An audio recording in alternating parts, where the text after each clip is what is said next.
Bonjour à tous, alors voilà, je vous retrouve aujourd'hui pour une nouvelle vidéo. J'ai décidé de vous présenter aujourd'hui les biberons MAM. Ce sont des biberons que j'ai découverts par hasard en pharmacie, mais qui sont super. Donc voilà, moi je les utilise pour mon bébé qui a 3 mois et demi aujourd'hui. Donc apparemment ce sont des biberons qui semblent quand même être assez idéaux pour les nourrissons.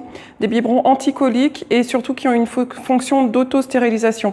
Donc voilà, moi je les utilise, je rappelle, depuis 3 mois et demi et tout se passe très bien. Mon bébé n'a pas de soucis. Et d'ailleurs, en parenthèse, il fait déjà ses nuits depuis un petit moment, donc ça c'est top aussi. Pour les biberons, restons sur le sujet. Il existe 2 formats. Donc je vais vous montrer le montage, le démontage et comment le monter justement pour le mettre en fonction auto-stérilisation. Donc voilà, je vais prendre le petit par exemple, je vais commencer à faire la démarche. Voilà, vous avez le capuchon. L'avantage c'est que le capuchon est gradué. Je ne sais pas si vous voyez bien. On a un capuchon gradué. Le biberon en lui-même se compose de 5 éléments. Donc le capuchon, il se démonte, vous voyez le biberon comme tous les biberons hein, pour l'instant. Vous avez une tétine, donc une tétine en silicone avec plusieurs débits.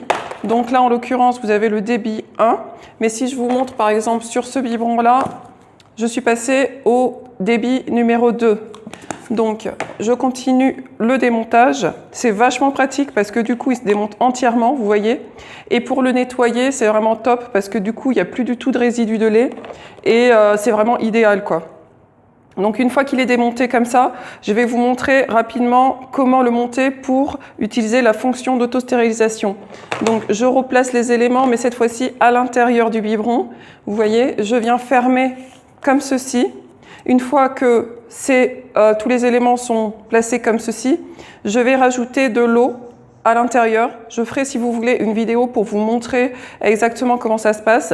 Une fois que j'ai rajouté une petite quantité d'eau, je replace le capuchon comme ça et c'est parti, je peux le mettre dans mon micro-ondes quelques minutes et le biberon est stérilisé. Il ne reste plus qu'à le remonter. Donc pour le remonter, c'est très simple. Je vous montre à nouveau comment ça se passe. Donc vous avez les éléments ici. Vous remettez bien tous les éléments comme ils étaient au départ. Voilà. Je visse le bas du biberon. Je remets la tétine également sur voilà, le biberon. Et ça y est, mon biberon stérilisé est prêt à l'emploi. Idéal aussi, ce qu'il y a, c'est que ces biberons, c'est pour ça que j'ai amené rapidement mon stérilisateur pour vous montrer. Quand j'ai envie d'en stériliser plusieurs à la fois, en fait, j'utilise mon stérilisateur qui va au micro-ondes et vous voyez, je peux en stériliser plusieurs d'un coup. C'est idéal, donc vraiment, je recommande ce biberon aux mamans qui, comme moi, donnent le biberon à leur bébé. Je vous dis, pensez à vous abonner et surtout, à bientôt. Ciao!